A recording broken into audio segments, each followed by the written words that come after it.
नमस्कार, प्रणाम, हर हर महादेव। मैं रूबी कुमारी आप सभी को अपने यूट्यूब चैनल पे स्वागत करती हूँ। आप सभी को मेरा प्रणाम। आप सभी के भी मेरे चैनल पर नए हो तो प्लीज मेरे चैनल को सब्सक्राइब कर दीजिएगा और बेल आइकन की घंटी दबाना है आप लोग मत भूलिएगा। आप सभी के बीच में एक सोहर गीत लेकर आई हूँ, आप लोग मेरा पूरा गीत सुनिएगा। अगर पसंद आए तो मेरे इस गीत को लाइक एवं शेयर कर दीजिएगा। आप सभी अपना प्यार आशीर्वाद बनाए रखिए और कमेंट में जय तो हर महादेव लिखना आप लोग मत भूलिएगा। चलिए मैं सुनाती हूँ आप सबको। झिनकी झिनकी दे बाबा रसत मोतिया नवोरी चुए हो।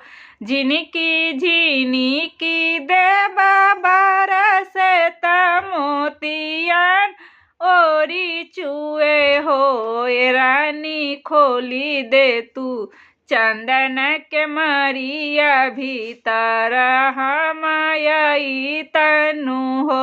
ए रानी खोली दे तू चंदन के मरिया भीतर हमाई तीन हो। झिनकी झिनकी दे बाबा रसत मोतिया नवोरी चुए हो। झिनकी झिनकी दे बाबा रसत मोतियन ओरी चुए हो। ए रानी खोली दे तू चंदन के मरिया भीतर हमाई तीन हो। इतना बचन धनिया सोनाली पिया से काहे लगली हो। इतना बचन धनिया सोनाली पिया जी से काहे लगली हो। ए पिया जी हाथवा में लागल में दिया त पौआ महाबर लागल हो। ए पिया जी हाथवा में लागल में दिया त पौआ में महाबर लागल हो। धोई दाना हाथ के में दिया त पौआ के महावर हो।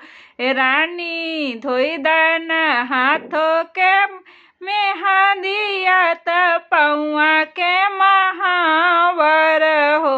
ए धानी लालना के सुतावा न पलंगिया के मरिया उठा खोला न हो। ए धानी लालना के सुतावा न पलंगिया के मरिया उठा खोला न हो। झिनकी झिनकी दे बाबा रसत मोतियन ओरी चुए हो। झिनकी झिनकी दे बाबा रसत मोतियन ओरी चुए हो। ए रानी खोली दे तू चंदन के मरिया भीतर हमाई तनी हो। ए धानी खोली दे तू चंदन के मरिया भीतर हमाई तीन हो। गोदिया न सोनमा के हई नहीं हरा बात चांदी के मार लागल हो।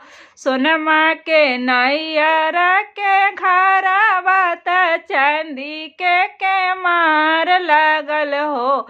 ए पिया सात ही भैया के बहिनिया के मरिया कैसे खोली ना हो। ए पिया सात ही भैया के बहिनिया के मरिया कैसे खोली ना हो।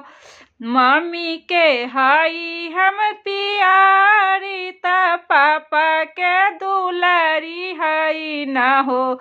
मम्मी के हाई हम पियारी त पापा के दुलारी ना हो। ए पिया सात भौ जैया के ननदिया के मरिया नहीं खोलब हो। ए पिया सात भौजैया के ननदिया के मरिया नहीं खोलब झिनकी झिनकी देव बरसत मोतिया न ओरी चुए हो। झिनकी झिनकी देव बरसत मोतिया न ओरी चुए हो। ये रानी खोली दे तू चंदन के मरिया भीतर हम आईती न हो। ए रानी खोली दे तू चंदन के मरिया भीतर हम आईती न। मटिया के हवे तोहर नहीं रहता काठ के मार लागल हो। मटिया के हवे तो हर नहीं रहता काठ के मार लागल हो। ए धानी सात ही बीरन के चरवाहवा के मरिया उठी खोली देहु न हो। ए धानी सात बीरन के चरवाहवा के मरिया उठी खोली देहु हो। झिनकी झिनकी देव बरसत मोतिया न ओरी चुए हो। ए धानी खोली दे तू चंदन के मरिया की भीतर हम आईती न हो। ए धानी खोली दे तू चंदन के मरिया भीतर हम आईती न हो। खोलबा त खोला धन के मरिया तू हमारो कहल कैसे हो। खोलबा त खोला धन के मरिया तू हमारो कहल कैसे हो। ये धानी नहीं तत जइबो परदेसवा त पीछे पचतइबू न हो। ए धानी लौटी जाइब हम परदेसवा त पीछे पचतइबू न हो। झिनकी झिनकी देव बरसत मोतिया न ओरी चुए हो। ए रानी खोली दे तू चंदन के मरिया भीतर हम आईती न हो। ए रानी खोली दे तू चंदन के मरिया भीतर हम आईती न हो। आप सभी को मेरा इस सोहर कैसा लगा प्लीज़ कमेंट बॉक्स में बताइएगा। जय श्री राम, जय हनुमान।